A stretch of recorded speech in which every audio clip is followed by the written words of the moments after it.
Bonjour, ici Steve Lauzon de lozhockey.com. Alors l'exercice que je vais vous présenter cette semaine, c'est un jeu en zone restreinte. Les jeux en zone restreinte sont, selon moi, un excellent moyen pour développer les tactiques individuelles dans une zone un petit peu plus restreinte. Ça permet de développer les feintes, ça permet de développer les tactiques de démarquage, les prises de décision rapides et surtout de communication. C'est un exercice qui peut être utilisé à pratiquement tous les niveaux, alors je vous encourage fortement à l'essayer lors d'un de vos prochains entraînements. Et ce qui dit jeu dit également que les joueurs apprécient beaucoup ce genre d'exercice à la fin d'un entraînement et ça permet de terminer ce dernier sur une note positive. Alors la mise en place va comme suit. Alors comme j'ai mentionné, c'est un 3 contre 2. Ce qu'on va vouloir voir, c'est qu'on va placer les filets environ à ce niveau ici. Et évidemment, il va y avoir les deux gardiens dans chacun des filets. On va avoir une ligne imaginaire en plein milieu de la zone. Donc ici, c'est une zone, ici, c'est la seconde zone. Et en tout temps, ce qu'on veut voir, c'est qu'il y a deux défenseurs et deux attaquants dans chacune des zones. Donc dans ce côté ici, ça va être deux défenseurs bleus avec deux attaquants de l'autre côté. Et comme vous pouvez voir présentement, selon la mise en place, c'est que c'est un 2 contre 2. Pardon, ici, il va y avoir également des entraîneurs avec des rondelles pour l'envoyer en cas de besoin. Alors, supposons que l'entraîneur envoie une rondelle dans ce coin ici. Il y a un 2 contre 2 qui va se développer et puisqu'on est dans zone offensive rouge, il y a un défenseur rouge qui va venir se joindre à l'attaque pour venir faire un 3 contre 2. Donc le jeu ici va se dérouler. Évidemment, le but des rouges, c'est de tenter de marquer un but. Et si un but devait être marqué, l'entraîneur va renvoyer une rondelle dans le fond de territoire, ou si le gardien fait l'arrêt, il va renvoyer la rondelle dans le fond de territoire, pour qu'il y ait toujours un 3 contre 2.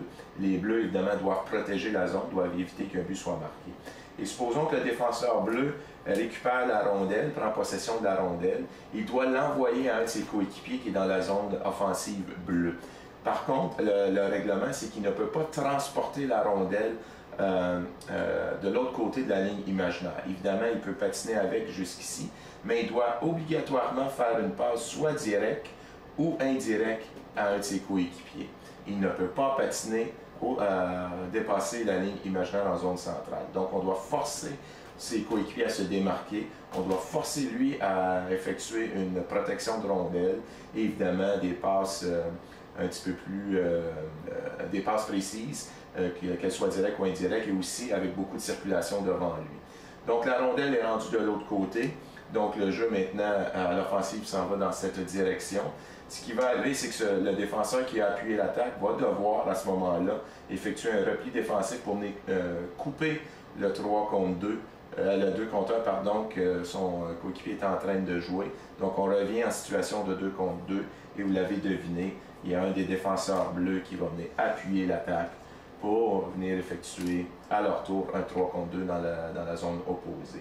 Donc c'est toujours un 3 contre 2 et c'est seulement les défenseurs qui peuvent traverser d'une zone défensive à l'offensive à l'occasion pour venir appuyer l'attaque, donc en situation de 3 contre 2, et à l'autre occasion pour effectuer un repli défensif pour venir couper le 2 contre 1. Donc comme vous pouvez voir, il y a beaucoup de mouvements dans une zone restreinte, et comme j'ai dit en introduction, ça permet de développer la protection de rondelles, des habiletés de démarquage, des passes avec beaucoup de circulation, de la communication et évidemment de la transition d'une zone à l'autre, c'est-à-dire de l'offensive à la défensive. À mon avis, c'est un excellent exercice pour terminer un entraînement. Ça stimule l'équipe, c'est un petit peu une compétition à l'intérieur de ça. On va effectuer l'exercice pendant environ 20 à 30 secondes, ou un peu plus si vous le désirez. Sur le coup de sifflet, les joueurs reviennent à l'extérieur de la zone. C'est 8 nouveaux joueurs qui vont participer et on replace les joueurs et on redébute l'exercice. Alors, je vous encourage à l'utiliser à la fin d'un de vos entraînements. C'est un 3 contre 2 avec transition en zone restreinte. Si vous voulez plus de trucs, conseils, vidéos ou exercices, je vous invite à visiter mon blog à www.lozhockey.com.